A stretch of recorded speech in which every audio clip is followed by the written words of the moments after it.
Most people would scream when their husband sends a text ending their marriage. Most people would collapse when they read a part about the bank account being 20-0, leaving them destitute in a cold, empty house. But I am not most people, and he should have remembered that before he decided to burn our life to the ground for a 20-something named Sophie. He stared at the glowing screen. The cruel mockery of his message staring into my retinas. I'm leaving you for Sophie. He emptied our joint account. Haha, he thought he was free, soaring high on the adrenaline of his new love and the cushion of our stolen savings. He pictured me broken, weeping on the kitchen floor. Instead, he felt a glacial calm settle over me as he typed a reply that was far more dangerous than any threat. Good luck. He had no more idea that my simple good luck wasn't a slander. It was a prophecy. He wasn't wishing him fortune. He was warning him that he was going to need a miracle to survive what he had already set in motion. He closed my eyes and he savored the image of what was coming later tonight. The moment he would try to pay for a celebratory dinner at the city's most expensive steakhouse, staring in horror at a declined message, while Sophie waited expectantly for her champagne. That specific second when the waiter's polite smile turns pitying, when the realization his little golden parachute he stole has turned into an apple, that was the moment his laughter would die, and the mine would truly begin. He thought he'd strip me better by taking the cash, but he made the fatal mistake of forgetting that he was the one who built the empire he was trying to steal. And he knew exactly how to dismantle it while he was still inside. The sunlight filtered through the sheer curtains of the living room, casting long, lazy shadows across the oak floorboards David and he had picked out together years ago. It was a Tuesday, quiet and unremarkable, the kind of afternoon that feels like a deep exhale. He sat at the kitchen island with a cup of chamomile tea, admiring the way the light caught the rim of the mug. For 15 years, this had been the rhythm of my life. Stability, routine, and the comfortable silence of a marriage that had weathered the early storms to find a peaceful harbor. David was at work, or so he assumed. He was a creature of habit, a man who ironed his shirts on Sunday nights and he kissed me on the forehead every morning at jam 7:30 sharp before heading out the door. We were the couple our friends envied, not because we were exciting, but because we were solid. We were the ones with the substantial savings account, the ones who talked about early retirement in the mountains, the ones who had built a fortress of security brick by brick. He took a sip of tea, scrolling idly through a recipe for roast chicken he planned to make for dinner. David loved it with extra rosemary. The house was still, save for the low hum of the refrigerator and the distant sound of a neighbor mowing their lawn. It was perfect. It was safe. Then my phone buzzed against the granite countertop. It was a single, short vibration, the kind that usually signaled a spam email or a reminder from the dentist. He didn't even look up immediately. He finished reading the paragraph about marinating times before sliding the phone toward me. The screen lit up with a message notification. It was from David. He smiled, expecting a request to pick up dry cleaning or a casual complaint about a meeting running late. He unlocked the screen. The words sat there, stark black against a white background, refusing to resolve into anything that made sense. I'm leaving you for Sophie. I'm not coming back. You want a divorce? He blinked. He actually laughed a short, breathless sound, thinking it was some kind of autocorrect disaster or a tasteless joke he did forwarded from a colleague.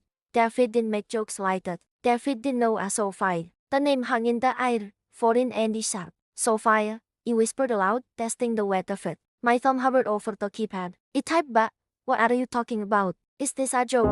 The message failed to send. A small red exclamation point appeared next to the bubble. A cold prickle of unease started at the base of my neck. He tapped the phone icon and he pressed his name. It didn't ring. It didn't go to voicemail. The call simply ended before it began. The line dead and hollow. He tried again. And again. He had blocked me. My hands began to tremble. A subtle shake at first that quickly escalated until he had to set the phone down to keep from dropping it. The silence of the house suddenly felt oppressive, heavy. The sunlight that had looked so welcoming moments ago now seemed glaring and exposing. This isn't real, he sighed, my voice cracking in the empty kitchen. He's at the office. He's at his desk. He stood up, pacing the length of the kitchen. Panic was beginning to claw at my throat, tight and suffocating. If he was leaving, where was he going? Who was Sophie? But beneath the emotional tsunami crashing over me, a darker, more pragmatic fear began to take root. David handled the investments, but we managed our day-to-day finances together. We prided ourselves on it. We had plans. He grabbed the phone again, my fingers slipping on the screen as he opened our banking app. The Face ID took a second too long to recognize me, or maybe he just looked different in the throes of hysteria. Finally, a little spinning wheel gave way to our dashboard. He stared at the screen, my breath catching in my throat. The checking account, usually buffered with enough for 3 months of expenses. Read $12,42. My stomach dropped as if he were in a free-falling elevator. He frantically tapped over to our savings account, our freedom fund, as we called it. The money we had scraped and saved for 15 years. The security blanket that let me sleep at night. $150,000. Balance? $0,0. No more, he gasped, tapping the screen harder, as if physical force could bring the numbers back. No more, no more, no more. He opened the transaction history. A series of wire transfers had been executed 3 hours ago, right around the time he was folding his socks. Tears blurred my vision, hot and stinging, but he wiped them away furiously. He navigated to our credit card portal, the Joint Visa, the American Express. Both accounts were flagged with red banners. Current balance, $25,0. Limit reached. Current balance, $30,000. Limit reached. Cash advances.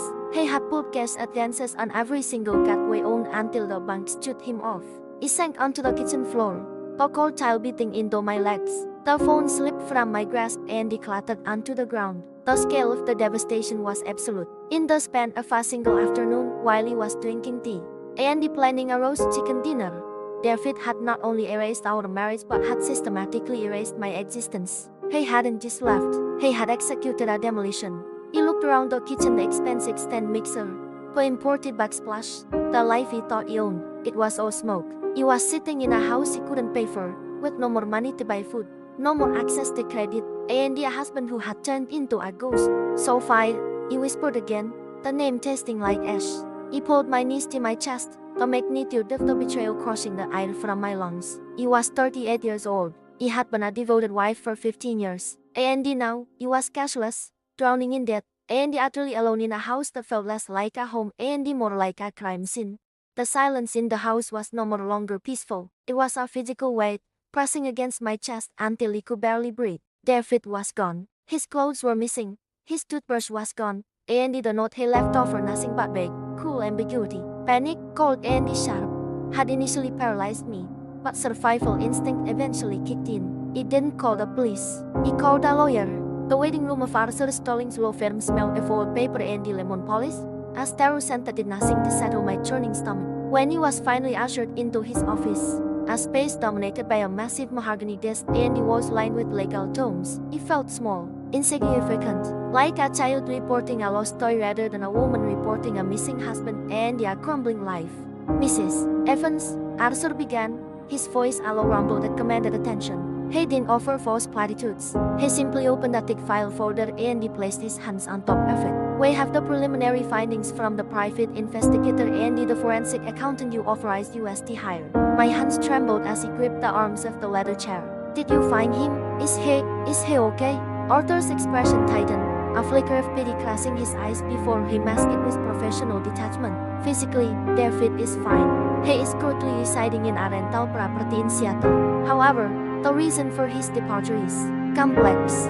Complex? He choked out a laugh that sounded more like a sob. He walked out on our 15-year marriage without a word. Arthur, complex doesn't begin to cover it. I advise you to brace yourself, he sighed softly. He slid a series of photographs across the desk. He looked down, and the world seemed to tilt on its axis. The photos were high resolution, grainy but unmistakable. David was walking out of a coffee shop. He looked younger, somehow. He was wearing a jacket he had never seen before, laughing with his head thrown back. But he wasn't alone. Hanging onto his arm, looking up at him with adoring eyes, was a woman. She was young, painfully young.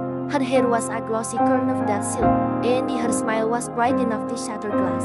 Her name is Sophie Morales, Arthur stated, narrating the destruction of my life with clinical precision. She is 24 years old. She was an intern in David's department last year, and they have been working closely together since she was hired full-time. 24, he whispered, the number tasting like ash in my mouth. He's 45. The investigation reveals that this relationship has been ongoing for approximately 14 months, Arthur continued. 14 months. He did the mental math, feeling paralyzed in my throat. 14 months meant he was with her during my birthday dinner, texting her under the table while he blew out the candles. It meant he was with her when we went to his parents' anniversary party, playing the doting husband while his mind was wrapped around a girl barely out of college.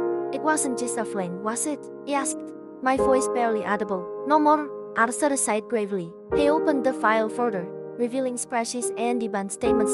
This is where it gets worse, I'm afraid. David didn't just leave you in a moment of passion. He systematically planned his escape. He leaned forward, squinting at the numbers, though the tears blurring my vision made it difficult to focus. What am you looking at? This, Arthur pointed to a highlighted column, is what we call an exit strategy. Over the last year, David has been slowly siphoning funds from your retirement accounts into the equity line on the house. He moved the money in amounts small enough to avoid immediate flags from the bank just under the reporting threshold, transferring them into a shell account in the Caymans, which then funneled into a joint account he shares with Miss Morales. I felt the blood drain from my face. Our savings, the money for our future, gone, Arthur confirmed ruthlessly. But he didn't stop, sir. He took out 3 credit cards in your name, listing himself as an authorized user. Over the last 6 months, he has maxed them out. Cash advances, jewelry purchases, travel bookings for 2. He stared at the statement. The days aligned perfectly with his business trips. The trips where he had packed his suitcase, worried about his stress levels, and he kissed him goodbye. He hadn't been going to conferences. He had been building a new life with Sophia, using my credit score and our life savings to fund it. He left me with nothing. He realized, the horror settling into my bones like a deep freeze. He took everything we built. He left you with considerable debt, and the mortgage is now 3 months behind because he intercepted the notices. Arthur corrected gently but firmly. He intended to start fresh with her, completely unburdened by his past financial obligations to you. A scream built in my chest, primal and raw, but he swallowed it down. If he started screaming now, he didn't think he would ever stop. The betrayal was so total, so absolute, it felt less like a heartbreak and more like an attempted murder of my soul. He hadn't just fallen out of love. He had actively plotted my ruin. He had looked at me across the breakfast table, poured my coffee, and he smiled, all while calculating exactly how much money he could steal before he noticed. Why? He asked the empty air. Why destroy me? Why not just ask for a divorce? Because a divorce would have meant splitting the assets, Arthur explained, his voice hard. It would have meant alimony. It would have meant he couldn't afford the lifestyle he promised Miss Morales. This was a calculated financial maneuver as much as a romantic one. He looked back at the photo of Sophie. She looked so happy. Did she know? Did she know that her new life was built on the assets of mine? Did she know she was sleeping next to a man capable of such profound cruelty? You want to sue him? He sighed, my voice trembling, not with fear this time, but with a white hot rage that began to thaw the ice in my veins. You want everything back? Arthur nodded, closing the file. That is exactly what we are going to do. We will freeze the assets, file for emergency spousal support, and bring charges for the fraudulent credit cards. It will be a long road, Mrs. Evans. He has a head start. He stood up. My legs felt weak, but he locked my knees, forcing myself to stand tall. He picked up the photo of David and Sophia, staring at his smiling face one last time before tossing it back onto the desk. The man in the picture wasn't the man he had married. The man he married was dead. The man in Seattle was a thief and an artist. He might have a head start. He sighed, the tears finally drying on my cheeks, leaving tight, salty tracks. But he thinks I'm the same woman he left crying in the kitchen. He thinks I'm weak. He's about to find out how wrong he is. I'll have the paperwork drafted by morning, Arthur promised. He walked out of the office, the smell of lemon polish no longer nauseating, but sharp and clarifying. The devastation was still there, a gaping wound in my chest, but the bewilderment was gone. He knew the truth now, the ugly, unvarnished truth. David hadn't just broken my heart. He had declared war, and he was done surrendering. The silence in Sarah's office was heavy, broken only by the rhythmic tapping of her pen against the polished mahogany desk. The air conditioning hummed a low, monotonous tune that seemed to vibrate against my skin, making the coldness of the room settle deep in my bones. He stared at the bank statements spread out before us, the numbers blurring into a nonsensical mess of bleeding. My hands were trembling in my lap, and he clasped them together tightly, trying to force the shaking to stop. It felt as though the floor had dropped out from under my life for the second time in a week. First, the lipstick on the collar, and now, the zeros on the balance sheet. Sarah, a woman whose reputation for ruthlessness was only matched by the sharpness of her blazers, stopped tapping. She leaned forward, her eyes narrowing behind her rimless glasses. There was no more pity in her gaze, only a predatory focus that made me grateful she was on my side of the table. He thinks he's clever, set aside, her voice a smooth, dangerous purr. Men like David always do. They assume the possession is 9/10 of the law, and that if they move the money first, they win. But arrogance makes people sloppy. He swallowed hard, finding my voice. He took everything, Sarah. The savings for the house, the emergency fund, even the joint investment account. It's all gone. He transferred it 3 days before he found the taxes. How am I supposed to fight him if he can't even pay the mortgage next month? Sarah slid a single sheet of paper toward me. It was a highlighted transaction log. He didn't just take it, darling. He spent it. And more importantly, we can prove where he spent it. He looked down. Lord transfers to a rental agency in the city, jewelry stores, a luxury travel agent. The days coincided perfectly with his business trips. He's been setting her up, he whispered, the nausea rising in my throat. He used our money worked overtime for. Money we saved by skipping vacations to set up a life with her. Exactly, Sarah sighed, and for the first time, a small, terrifying smile touched her lips. And that is his critical mistake. In the eyes of the court, what David has done is co-dissipation of marital assets. It's a specific legal term, and it is going to be the noose he hangs himself with. She stood up and walked to the window, looking out over the city skyline. Divorce law is messy, but on this, the statute is crystal clear. You cannot use marital funds for a purpose unrelated to the marriage, specifically at a time when the marriage is undergoing an irretrievable breakdown. Spending thousands on a paramour, that is the textbook definition of dissipation. It wasn't just cruel, as you said, it was illegal. I felt a spark ignite in the center of my chest. It wasn't hope exactly, it was something harder, anger. So, what does that mean for us? He's already spent a chunk of it. Can we get it back? Sarah turned back to me, her silhouette sharp against the bright window. We don't just get it back, we punish him for taking it. I am filing an ex parte emergency motion this afternoon. We aren't asking nicely. We are demanding a freeze on everything. Everything, she confirmed, walking back to her desk and opening a leather-bound folder. His separate accounts, his business assets, any stocks he thinks he has hidden away. When a judge sees that he has actively looted the marital estate to fund an affair, the court's sympathy for him will evaporate. We are going to demand an immediate accounting and the return of every single penny to the marital pot. And if he can't produce the cash because he has already wasted it on diamond earrings for his mistress, then it comes out of his share of the remaining assets. He will essentially be paying you back from his own future. She handed me a pen. He wanted to leave you with nothing. Instead, he has just handed you as the leverage to strip him bare. He looked at the document she placed in front of me.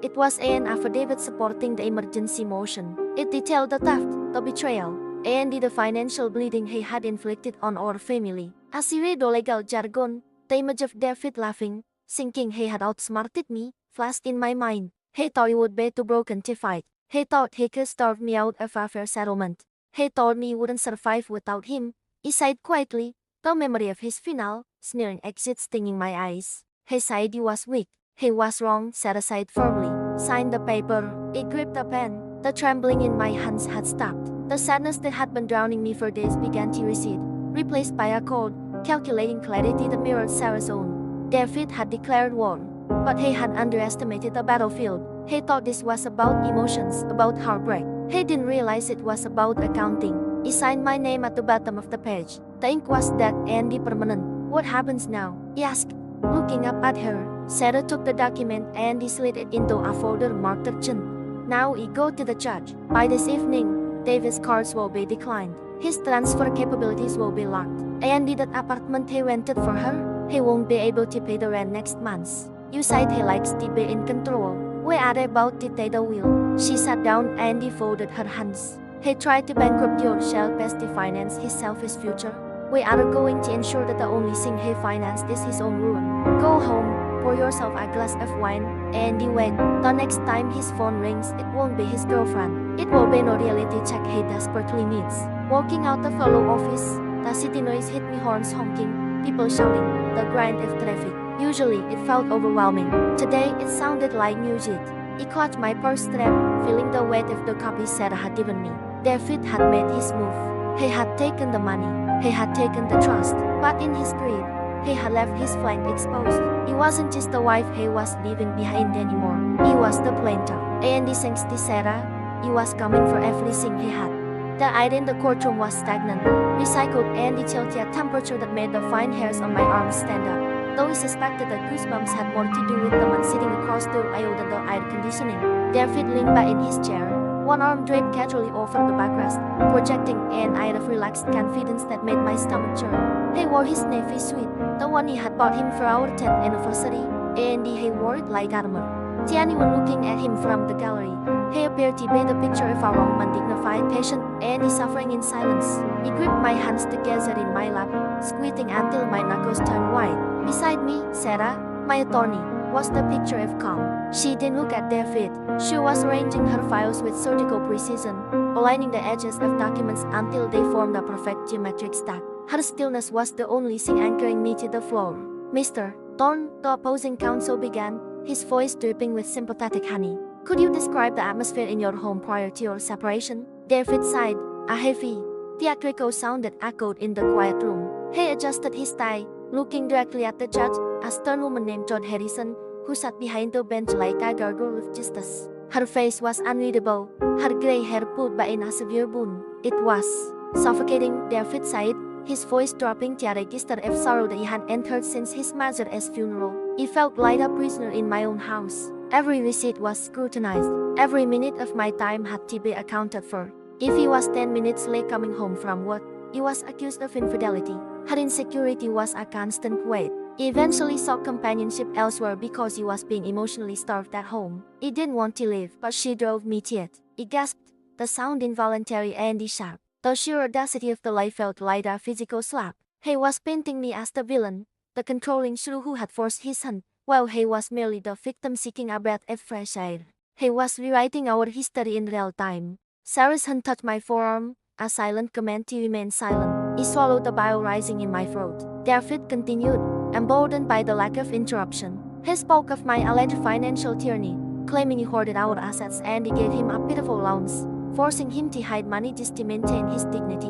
When his lawyer finally sat down, looking smug, David offered a sad, apologetic smile to the room. It was a masterclass in manipulation. Your witness, the opposing counsel sighed. Sarah stood up. She didn't rush. She smoothed the front of her blazer and picked up the stack of documents she had been so carefully arranging. She walked to the podium, placing the papers down with a deliberate thought that seemed to vibrate through the tension in the room. Mr. Thorne, Sarah began, her voice cool and crisp. You claim that my client controlled the finances and that you were given a pitiful allowance. Is that correct? It is, David sighed, lifting his chin. He had to beg for spending money. And you claim that your relationship with Miss Sophie Miller was a result of this emotional and financial isolation. Yes, David sighed, his eyes narrowing slightly. She offered me support when he had none. Support? Sarah repeated the word as if tasting it. Let's talk about support. She picked up the first document. Your Honor, you would like to submit Exhibit A into evidence. These are the bank statements from the joint savings account of Mr. and Mrs. Thorne, dating by 18 months. Sarah turned back to David. Mr. Thorne, on October 14th of last year, a withdrawal of $5,000 was made. You told my client this was for emergency repairs on the investment property. Is that correct? David shifted in his seat. He believed so. There were plumbing issues. Strange, Sarah sighed, pulling a second sheet of paper. Because this credit card statement, linked to a card you opened without my client's knowledge, shows a charity for $5,000 at the gilded lily jewelry on October 15th. A diamond pendant. Did the plumbing require diamonds, Mr. Thorne? A ripple of murmurs went through the courtroom. David's face flushed a faint shade of pink. That was an investment. Jewelry holds value. An investment that was never seen by your wife, but appears in multiple social media photographs posted by Miss Sophie Miller the very next week. Sarah didn't wait for an answer. She flipped to the next page. November, a business trip to Miami. The flight records show 2 tickets. One for you, one for Miss Miller. The hotel bill includes spa treatments, room service, and the $3,000 charge at a designer boutique in the lobby. David sat up straighter, his relaxed posture evaporating. He deserved a vacation. He worked hard. With marital funds, Sarah sat back. While telling your wife you were working overtime to secure your family's future, she didn't let him breathe. She began to lay out the paper trail, and it was devastating. It wasn't just a few receipts. It was an autopsy of his betrayal. There were dinners at 5-star restaurants on nights he claimed to be at late meetings. There were payments for a luxury car missing Sophia's name. There were tuition payments for an art course Sophie was taking. And he finally set aside, her voice dropping inactive, becoming deadly serious. Exhibit F, a lease agreement signed 3 months ago. David froze. He actually stopped breathing for a second. Sallallahu alaihi wasallam, his justice. This is Alice for a penthouse apartment in the downtown district. Sarah continued, holding the document up for the judge to see. The security deposit and the first 6 months of rent were paid upfront, a total of $42,000. The funds were transferred from your child's college savings fund. The silence that followed was absolute. I felt the blood drain from my face. I knew about the affair. I knew about the spending, but the college fund. He had raided our son's future to build a love nest for his mistress. That's not true, David stammered, his voice cracking. That was a loan. He intended to pay it back. It was a bridge loan for a business venture. The list lists the occupants as David Thorne and Sophie Miller. Sarah read aloud, her eyes locking onto David's. Is Sophie Miller a business venture, Mr. Thorne? Judge Harrison shifted. For the first time, she leaned forward. She took the documents from the bailiff, her eyes scanning the highlighted figures. The stern lines around her mouth deepened. She looked from the papers to David, and the hardening of her expression was terrifying to behold. It wasn't just professional scrutiny anymore. It was moral judgment. Mr. Thorne, the judge sighed, her voice cutting through the air like a balustrade. Are you telling this court that you depleted a custodial account established for your child's education to an luxury apartment for your paramour? Your Honor, you can explain, David sighed, sweating now. The arrogant smirk was gone, replaced by the frantic look of a trapped animal. He wiped his forehead with the back of his hand. My wife, she restricts my access to capital. He had to move funds around to make the deposit. It was temporary. You forged her signature on the withdrawal authorization, Sarah added quietly. We have the affidavit from the bank manager. David looked at his lawyer, but the man was studying his own fingernails, clearly distancing himself from the disaster unfolding on the stand. He didn't forge it, David lied, but it was weak. She signed it. She forgets things. She's hysterical. The signature is dated on a day my client was hospitalized for surgery, Sarah sighed, delivering the final blow. She physically could not have signed it. Sarah turned to the judge. Your Honor, Mr.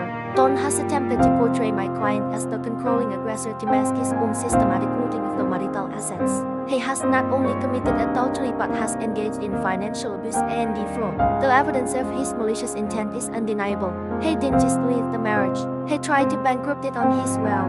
He looked at David. He was slumped in the witness chair, small and pathetic. The mask had slipped completely. There was no more victim here. Only a greedy, selfish man. He had thought he was smarter than everyone else in the room. Judge Harrison set the papers down slowly. She took off her glasses and looked at David with a gaze that could wither stone. Mr. Thorne, the judge sighed, her voice dangerously low. In my 20 years on the bench, you have seen many things. But the audacity to come into my courtroom, perjure yourself, and blame your wife while you steal from your own child is a level of depravity you rarely encounter. She turned to the court stenographer. Let the record show that the court finds the respondent's testimony to be not credible. We will proceed with the division of assets, taking into account the dissipation of marital funds. She looked back at David. Andy strongly suggests you consult with your counsel regarding the implications of the fraud regarding the college fund before you refer this matter to the district attorney. David looked as if he had been punched in the gut. He stared at me, his eyes wide with shock, searching for some trace of the submissive wife he used to know, someone who would step in and fix this for him. He held his gaze. He didn't smile. He didn't frown. He just looked at him, feeling the weight on my chest evaporate, replaced by the lightness of truth. Sarah closed her folder with a final, satisfying snap. The sound echoed like a gunshot, signaling the end of his war and the beginning of my freedom. The silence in the courtroom was not empty. It was heavy, suffocating, and pressed against my eardrums like the pressure before a storm. I kept my hands folded neatly on the mahogany table, my eyes fixed on Judge Harrison. Beside me, my lawyer, Elena, exuding a compradatory stillness that reassured me more than any words could have. To my left, at the defendant's table, David shifted in his seat. He could hear the expensive fabric of his sweet Rosoa suite he had bought 3 months ago, likely to impress Sophie. On a credit card he assumed we would be splitting. He still looked confident, or at least he was trying to project the image of the misunderstood provider. He thought the law was a calculator, a simple machine that would divide everything by 2 and send us an our way. He was about to learn that the law, in the hands of a judge who despised financial infidelity, was a sledgehammer.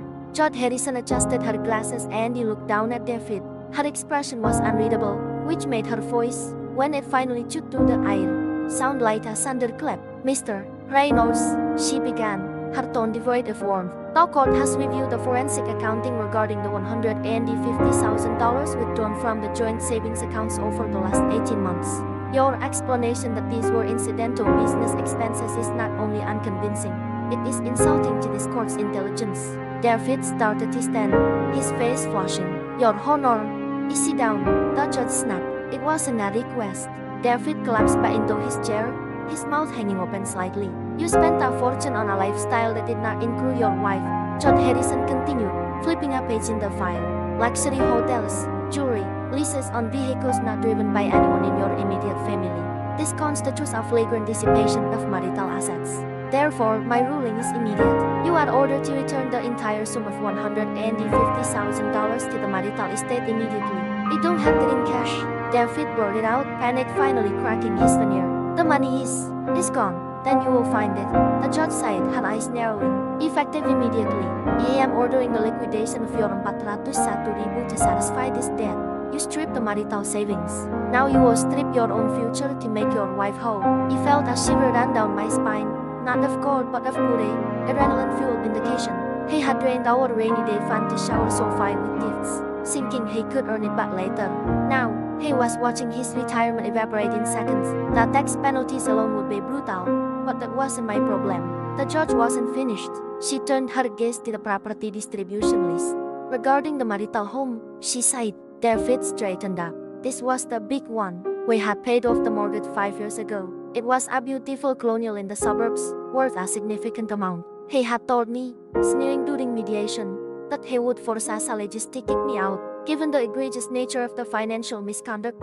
Judge Harrison stated, and as a further penalty for the squandering of joint funds, I am awarding the marital residence solely to the plaintiff. David's lawyer whispered something frantic to him, but David ignored him. She guessed the house, the whole house. His voice rose inactive. That's my equity. It was your equity, the judge corrected him coldly. Until you decided to spend the equivalent value on your extramarital affairs, the home is ordered to your wife, free and clear.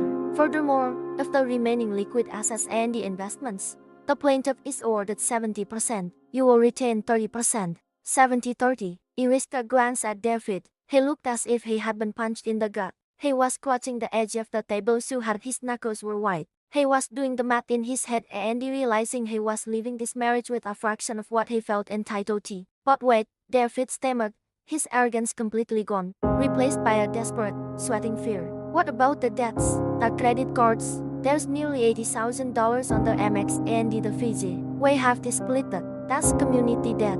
Judge Harrison actually smiled then, but it was a smile that didn't reach her eyes. It was the smile of a predator closing a trap. Mr. Reynolds, you have reviewed the itemized statements for those cards. Dinners for two at steakhouses while your wife was out of town. Plane tickets to Cabo. Designer handbags. Unless you can prove your wife enjoyed the benefits of those handbags or ate those steaks, those are not marital debts. She brought the gavel down, not literally, but with her voice.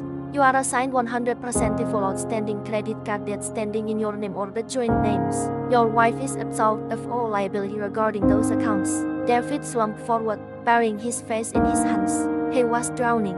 He was keeping the debt he accrued to impress a 25-year-old, while losing the house he had lived in for 20 years. Finally, the judge sighed, looking at the income statements. We have a marriage of 22 years. So there is a significant disparity in earning potential, a disparity that was supported by the plaintiff's management of the whole Andy family, allowing you to build your career, a career you are now using to fund a separate life.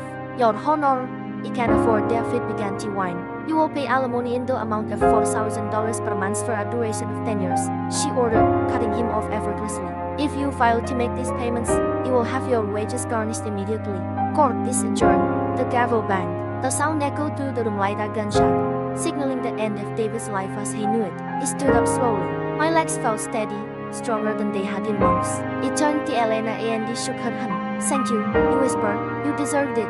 She replied with a sharp nod. We gathered our papers. He could hear David arguing with his lawyer in a harsh whisper behind me. You sighed 50-50. You sighed she couldn't touch the retirement. You didn't tell me you spent $150,000 on a mistress. David, his lawyer, his back, clearly done with his client. He walked toward the aisle. He had to pass him to leave. As he drew level with his table, David looked up. His face was a mask of shock and red-faced fury. He looked aged, suddenly. The stress of the death and the loss of his retirement was already carving lines into his face that Sophie certainly would end like. You ruined me, he choked out, his voice trembling. Are you happy? You took everything. The house, the money. How am I supposed to live? How am I supposed to pay the alimony with all this debt? He stopped. He didn't yell. He didn't scream. He didn't cry. He looked at him with the calm detachment of a stranger observing a car wreck. You didn't think about how you would live when you were draining our savings account to buy her jewelry, David, he said softly. You didn't think about my future when you were planning a new life with my money. It's just money. He snapped, though his eyes were wet. You didn't have to destroy me. He didn't destroy you, he corrected him, tightening my grip on my purse. He just handed you the bill. You ordered the life. David, now you have to pay for it. He turned my back on him. He could hear him sputtering, trying to find some last word to hurt me, but he was already walking out the heavy double doors. The hallway air was cool and he smelled of floor wax and the freedom. He had the house. He had my security. And most importantly, he had my dignity. David had the debt, the alimony payments, and the mistress who he suspected wouldn't stick around long once she realized her sugar daddy was broke. He walked out into the sunlight, took a deep breath, and for the first time in a year, he didn't feel the crushing weight of betrayal. He felt the lightness of victory. The silence in my home used to feel heavy, a suffocating blanket woven from loneliness and the shock in the weeks following David's departure. But as the months turned into a year, that silence transformed. It became a rich, velvet tapestry of peace. He sat on my back porch, nursing a tube of old gray, watching the sunset paint the sky in hues of violent violet and the burnt orange. The landscaping was immaculate. The mortgage papers stamped paid in full were filed safely in my safe, and the air smelled of jasmine and the victory. It was a stark contrast to the chaotic storm that had recently engulfed David, a storm entirely of his own making. It didn't take a detective to trace the trajectory of his downfall. In a town this size, news travels faster than light, especially when it involves someone who so loudly proclaimed his own brilliance while burning his bridges. The collapse of David's fantasy life hadn't happened all at once, but when it finally gave way, it was an avalanche. The first cracks appeared in the financials. David had always been arrogant about money, assuming that his income was a bottomless well that would sustain the lavish lifestyle Sophie demanded. He had been so eager to push the divorce through, so desperate to sever ties and start his second use. But he agreed to alimony terms he clearly hadn't calculated properly. He thought he could outsmart me, assuming he would crumble and accept pennies just to be rid of him. Instead, he listened to my lawyer. He stood my ground. And when the judge banged the gavel, David was legally bound to maintain my standard of living, a standard he had set during our 20 years of marriage. Then came the spending. From what mutual acquaintances whispered and what my bank statements confirmed via the alimony checks that started arriving later and later, David was bleeding cash. Sophie wanted the trips to the Maldives, the designer handbags, the lease on the luxury convertible. She was playing the part of the trophy mistress perfectly, assuming the trophy came with a limitless endowment. He's petitioning the court to modify the support order. My lawyer, Mr.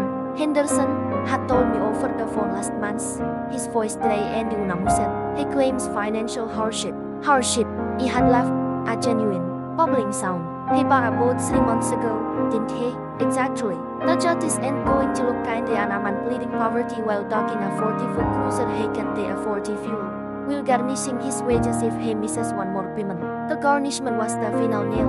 When his paycheck was slashed before it even hit his account, the facade crumbled. The reality of his liquidity crisis hit the household he shared with Sophie like a bomb. And that was when the second phase of his destruction commenced, the abandonment. Sophie was young, vibrant, and undeniably beautiful, but she was not a woman built for struggle. She hadn't signed up for budgeting, for microwave meals, or for a stressed, aging man shouting about credit card limits. She had signed up for the fantasy David had sold her, the same fantasy he had used to justify destroying our family. When the credit cards were declined and the repo man came for the convertible, Sophie didn't stand by her man. She packed her bags.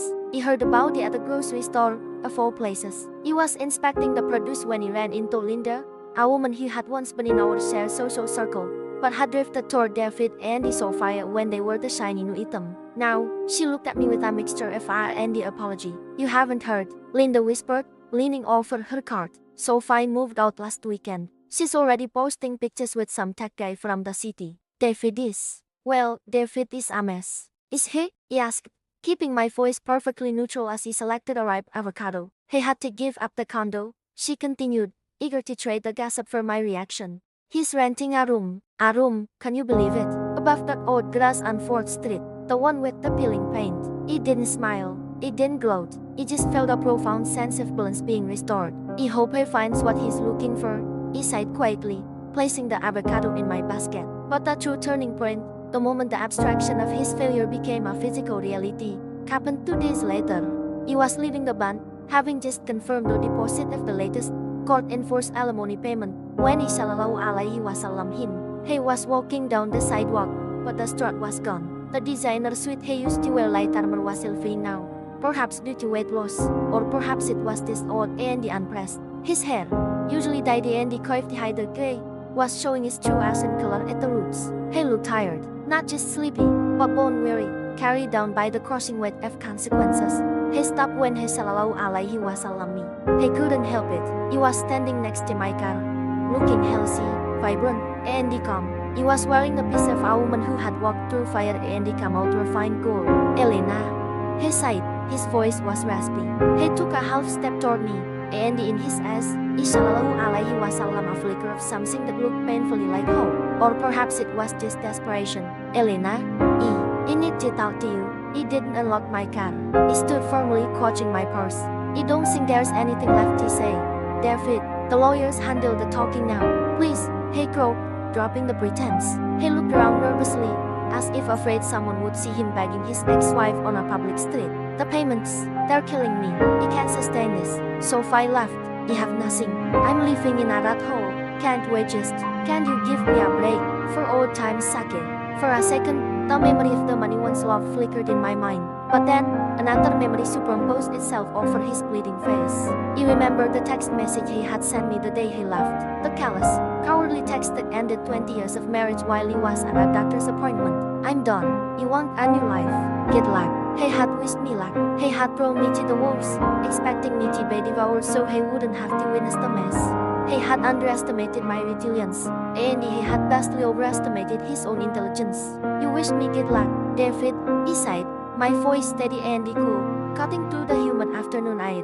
Do you remember, you told me you wanted a new life?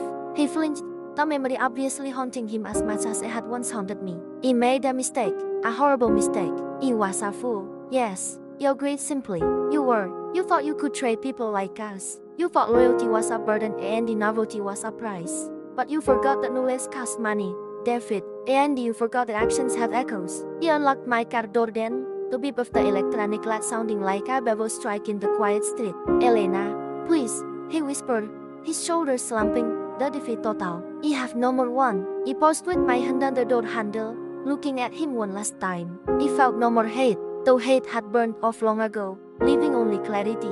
You built this life, David, brick by brick, lie by lie. It's exactly the architecture you designed. I'm just living in the home he fought to keep. He got into the car and he closed the door, sealing out the heat and the sight of Armand dissolving into his own shadow. As he drove away, checking the rearview mirror, sallallahu alaihi wasallam, him standing sir, diminished and small against the backdrop of the town he thought he owned. He was drowning in debt, sleeping in a rented room, abandoned by the fantasy he destroyed our family to chase. He was haunted by the callousness of his own exit, realizing too late that the cruelty he inflicted had circled the globe only to strike him in the back. He thought he could outsmart me, manipulating the board to leave me with nothing. But in his arrogance, he had only managed to outsmart himself. My good luck had indeed been his undoing. And as he turned the corner toward my beautiful, paid-off home, he finally accepted it. He was lucky to be free of him.